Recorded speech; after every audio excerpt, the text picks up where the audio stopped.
नमस्कार, झारखंड समाचार में आप सबों का स्वागत है। आइए जानते हैं आज की ताजा मुख्य खबरों को। पीएम मोदी कल करेंगे मोहनपुर हसदिया रेल लाइन और देवघर डिब्रूगढ़ ट्रेन का शुभारंभ। 1 मार्च को प्रधानमंत्री नरेंद्र मोदी देवघर से गोड्डा को सीधे जोड़ने वाले मोहनपुर हसदिया नई रेल लाइन का उद्घाटन और देवघर डिब्रूगढ़ ट्रेन का शुभारंभ करेंगे। पीएम धनबाद से सुबह 11:25 पर वीडियो कॉन्फ्रेंसिंग के जरिए रेल यात्रियों को यह सौगात देंगे। मोहनपुर जंक्शन में आयोजित होने वाले समारोह में गोड्डा के सांसद डॉक्टर निशिकांत दुबे ट्रेन को हरी झंडी दिखाएंगे। रेलवे मोहनपुर जंक्शन में भव्य समारोह की तैयारी कर रही है। रेलवे के अनुसार 753.48 करोड़ की मोहनपुर हसदिया रेल लाइन की लंबाई 38.110 किलोमीटर है। इस रेल लाइन में 5 स्टेशन मोहनपुर, खड़ियाडीह, हरलाटांड़, ककनी और हसदिया है। इस नई रेल लाइन में पहली बार चलने वाली देवघर डिब्रूगढ़ ट्रेन को पीएम मोदी देशवासियों को सौंपेंगे। सुबह 10:15 पर मोहनपुर जंक्शन में समारोह शुरू हो जाएगा। नई रेल लाइन की चालू होते ही देवघर से गोड्डा रेल लाइन से सीधे तौर पर जुड़ जाएगा। देवघर और गोड्डा आने जाने वाले यात्रियों को दुमका और नौनिहाट से गुजरना नहीं पड़ेगा तथा यात्रियों को 2.5 घंटे की बचत हो जाएगी।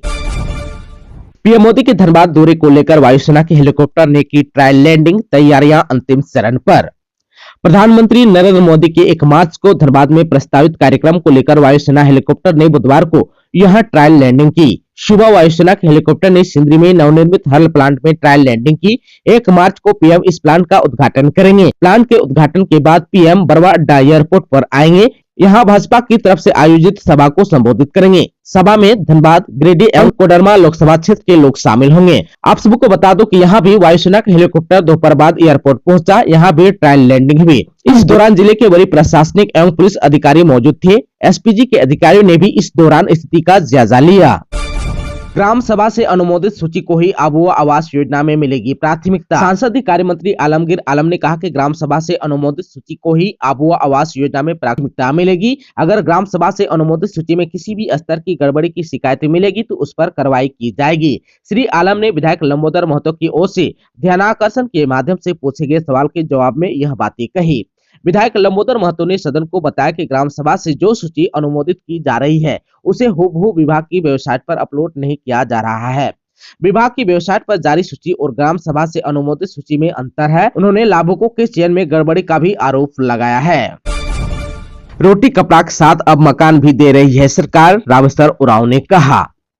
झारखंड सरकार के वित्त वर्ष 2024-25 के बजट पर लाए गए धन्यवाद प्रस्ताव पर बुधवार को चर्चा हुई। चर्चा के बाद सरकार का पक्ष रखते हुए वित्त मंत्री रामेश्वर उरांव ने कहा कि राज्य सरकार पहले से ही यहां के लोगों को रोटी और कपड़ा दे रही है। अब सरकार इनको मकान देगी। आबुआ आवास योजना के तहत अगले 5 साल में 20 लाख लोगों को आवास दिया जाएगा। राज्य सरकार ने इस बार गरीब जनता को ध्यान में रखकर बजट तैयार किया है। उन्होंने कहा कि पहले 24 लाख लोगों को सर्वजन पेंशन दी जा रही थी। अब जो है आयु सीमा 50 साल करने से यह सुविधा जो है अब 48 लाख लोगों को मिलेगी। देश के अन्य लोग भी इस योजना को सराहना कर रहे हैं। उरांव ने कहा कि मुख्यमंत्री ग्राम गाड़ी योजना का लाभ गांव के लोगों को मिलेगा। उन्होंने कहा कि 80 स्कूल के सीबीएसई की तर्ज पर चलाने से पढ़ाई में गुणवत्ता आएगी। वहीं भाजपा आजसू के बहिष्कार के बीच श्री उरांव ने कहा कि 4 वर्षों से हमने वित्त व्यवस्था सुधारने की कोशिश की है। बजट की जटिलताओं को चुनौती के रूप में लिया है। प्रति व्यक्ति आय अगले वित्तीय वर्ष तक 1.60 लाख रुपए हो जाएगी। रांची में राष्ट्रपति द्रौपदी मुर्मू का हुआ भव्य स्वागत, रिसीव करने पहुंचे राज्यपाल और मुख्यमंत्री।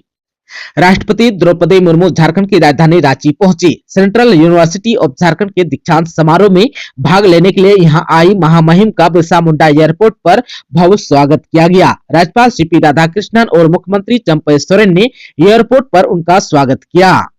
राज्यपाल सीपी राधाकृष्णन और मुख्यमंत्री चंपई सोरेन ने फूलों का गुलदस्ता देकर महामहिम राष्ट्रपति द्रौपदी मुर्मू का झारखंड की धरती पर स्वागत किया।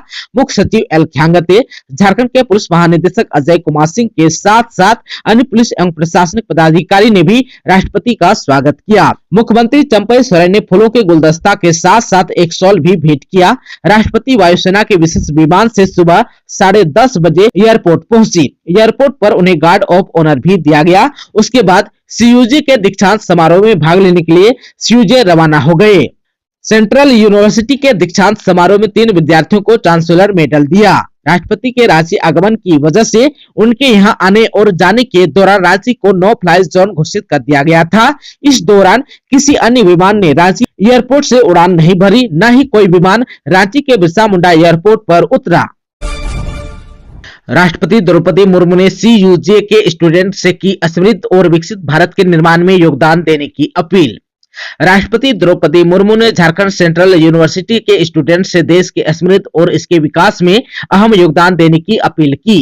यूनिवर्सिटी के चेरी मनातू यानी कि रांची स्थित परिसर में आयोजित तीसरे दीक्षांत समारोह में उन्होंने कहा कि हमारे देश के युवा इस देश के सबसे बड़े प्राकृतिक संसाधन हैं। आबादी में 55% से अधिक युवा वर्ग के ही हैं। 2030 तक दुनिया में हम तीसरी सबसे बड़ी अर्थव्यवस्था बनने वाले हैं। 2047 तक शिक्षित समृद्ध भारत बनाने का लक्ष्य भी रखा गया है। इसके लिए अनुकूल परिस्थितियों को बनाना होगा। ऐसे में यहाँ के जिन युवाओं को पढ़ाई के बाद मेडल मिला है, वे अपने लिए अच्छा जीवन का निर्माण ही नहीं बल्कि देश और समाज के निर्माण में भी महत्वपूर्ण भूमिका निभाएं। विश्व गुरु बनने के सपने को भी पूरा करें। आने वाला जनरेशन को इसका लाभ देने के लिए यह जरूरी है कि युवा जिस क्षेत्र में कार्यरत हों, समृद्ध और विकसित भारत के निर्माण के लिए काम करें। झारखंड हाईकोर्ट ने खारिज की हेमंत सोरेन की याचिका, बजट सत्र में शामिल होने की अनुमति देने से किया इनकार। झारखंड हाईकोर्ट से हेमंत सोरेन को बड़ा झटका लगा। प्रवर्तन निदेशालय की विशेष अदालत के बाद झारखंड हाईकोर्ट से भी उनकी याचिका खारिज हो गई। इसके साथ ही यह तय हो गया कि हेमंत सोरेन अब विधानसभा के बजट सत्र में शामिल नहीं हो पाएंगे। आप सबको बता दो कि ईडी के विशेष अदालत पहले ही झारखंड के पूर्व मुख्यमंत्री हेमंत सोरेन की याचिका खारिज कर चुकी है। आप सबको बता दो कि ईडी के विशेष अदालत ने झारखंड के पूर्व सीएम को विधानसभा के बजट सत्र में शामिल होने की अनुमति देने से इनकार कर दिया, तो झारखंड मुक्ति मोर्चा के नेता ने हाईकोर्ट का रुख किया था। अब झारखंड हाईकोर्ट ने भी उनकी याचिका खारिज कर दी है। झारखंड में 2 मार्च से फिर होगी बारिश, अलर्ट जारी। झारखंड में बीते 24 घंटे में पश्चिमी विक्षोभ का जबरदस्त असर देखने को मिला। हालांकि बुधवार को राज्य के कई जिलों में मौसम साफ रहा। मौसम विज्ञान केंद्र का अनुमान है कि 1 से 2 दिन अभी बारिश नहीं होगी, लेकिन 2 मार्च से कई इलाकों में फिर बारिश की संभावना जताई जा रही है। इसे लेकर अलर्ट भी जारी कर दिया गया है। आप सबको बता दो कि मंगलवार को आंधी तूफान, बारिश और ओलावृष्टि की वजह से गढ़वा पलामू में भारी नुकसान हुआ था। वहीं 2 बच्चों की मौत भी हो गई थी। मौसम विज्ञान के अनुसार राज्य में पश्चिमी विक्षोभ का असर जो है एक बार फिर देखने को मिलेगा। 2 मार्च से राज्य के कई इलाकों में बारिश का अनुमान लगाया गया है। इसका असर जो है 3 मार्च तक रहेगा। इस दौरान राजधानी रांची का अधिकतम तापमान 32 डिग्री और न्यूनतम तापमान 17 डिग्री रहने की संभावना है। मौसम वैज्ञानिक अभिषेक आनंद ने कहा है कि कई जगहों पर मेघ गर्जन भी हो सकती है। आप सबको बता दूं कि मंगलवार को जो है तेज बारिश और आंधी की वजह से गढ़वा और पलामू में भारी नुकसान हुआ। इस कारण कई इलाकों में बिजली बाधित भी रही। वहीं पलामू जिले की बात करें तो जिले के कई इलाकों में ओले पड़े, जबकि लोहरदगा में तेज आंधी से कई घरों के एल्वेस्टर क्षतिग्रस्त हो गए थे। कई जगहों पर पेड़ की डालियां घरों पर गिरने से काफी नुकसान हुआ। देवघर में बाबा मंदिर प्रशासन ने शुरू की महाशिवरात्रि की तैयारी। 29 फरवरी से खोले जाएंगे मंदिरों के पंचशूल। बाबा मंदिर में महाशिवरात्रि की तैयारी मंदिर प्रशासन की ओर से जोर शोर से शुरू कर दी गई है। भक्तों को सुलभ जलार्पण कराने और भीड़ नियंत्रण के लिए मंथन भी चल रहा है। महाशिवरात्रि के पूर्व देवघर स्थित बाबा मंदिर सहित परिसर में स्थित अन्य मंदिरों के शिखर पर लगे पंचशूल को खोलकर साफ करने तथा पूजा करने की परंपरा रही है। इसके लिए भी तिथि तय की जाती है तथा मुहूर्त के अनुसार पंचशूल को उतारा जाता है। बाबा मंदिर स्टेट पुरोहित श्रीनाथ पंडित ने मंदिर प्रशासन को तिथि जो है लिखित रूप से उपलब्ध करा दिया है। पंडित जी के अनुसार आज गुरुवार को भगवान गणेश के मंदिर से पंचशूल को खोलने की परंपरा शुरू की जाएगी। उसके बाद बारी बारी से सभी मंदिरों के शिखर पर लगे पंचशूल खोले जाएंगे। पंचशूल खोलने की परंपरा भोला भंडारी की अगुवाई में मंदिर में कार्यरत भंडारी के द्वारा किया जाएगा। उसके बाद मंदिर प्रशासनिक भवन में इसकी सफाई की जाएगी। वहीं 6 मार्च को दोपहर 3 बजे के बाद बाबा और माता पार्वती मंदिर के शिखर से पंचशूल को एक साथ उतारा जाएगा।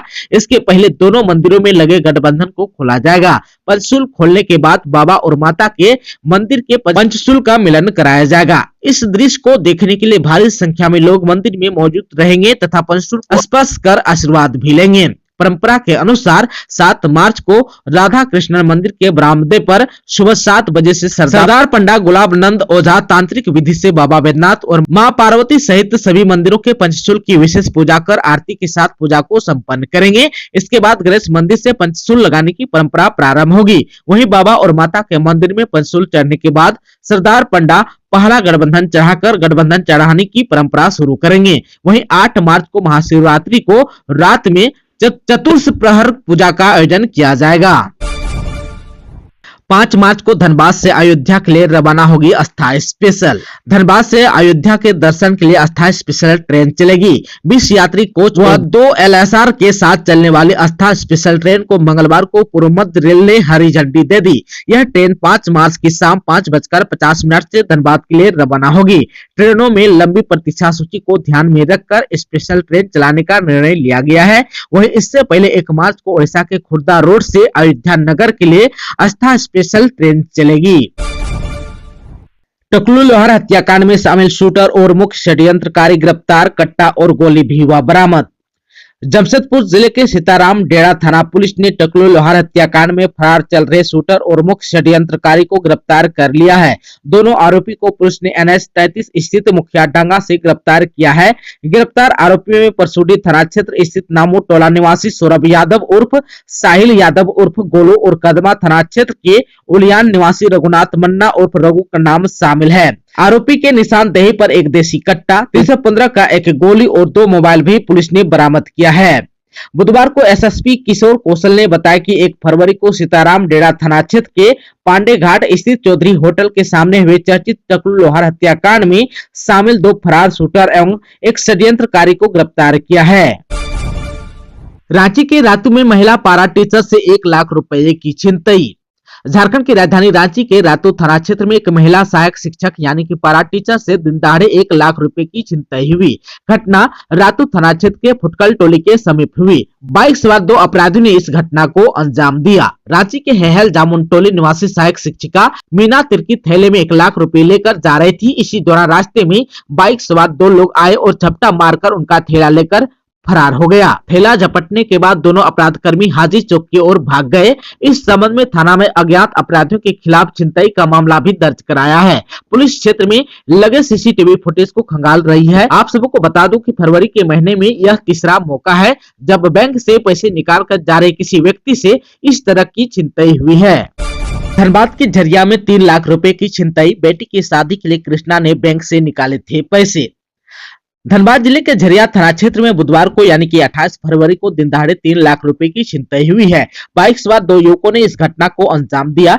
घटना दुख हरनी मंदिर के समीप हुई है। बताया गया कि बाइक पर सवार होकर आए 2 युवक एक व्यक्ति से 3 लाख रुपए छीनकर फरार हो गए। यह शख्स बैंक ऑफ इंडिया बाटा मोड़ से पैसे निकाल कर ले जा रहा था। कृष्णा चौधरी अपनी बेटी की शादी के लिए रुपये निकालकर अपने घर कामनी कल्याण मोहल्ला आ रहे थे। जैसे वह टेम्पो से उतरे, बाइक पर आए अपराधियों ने उनकी बेटी के हाथ से रुपये से भरा बैग छीन लिया। रुपये छीनकर दोनों अपराधी वहां से बाइक से फरार हो गए। पुलिस इलाके के CCTV फुटेज की मदद से अपराधियों की पहचान करने की कोशिश कर रही है। पुलिस का कहना है कि जल्द ही अपराधी पकड़े जाएंगे।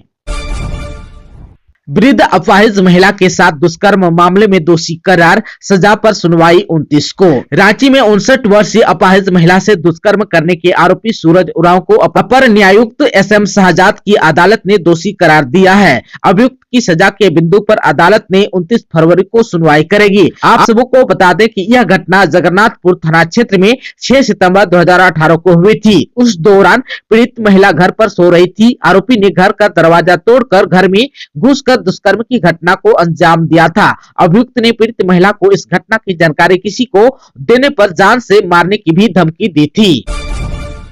दोस्तों, अभी तक आपने चैनल को सब्सक्राइब नहीं किया है तो प्लीज चैनल को सब्सक्राइब कर बेल आइकन को प्रेस कर दीजिएगा ताकि खबरों का अपडेट आपको मिलता रहेगा। इसके साथ ही आज के खबरों में बस इतना ही। हमें दीजिए इजाजत। नमस्कार।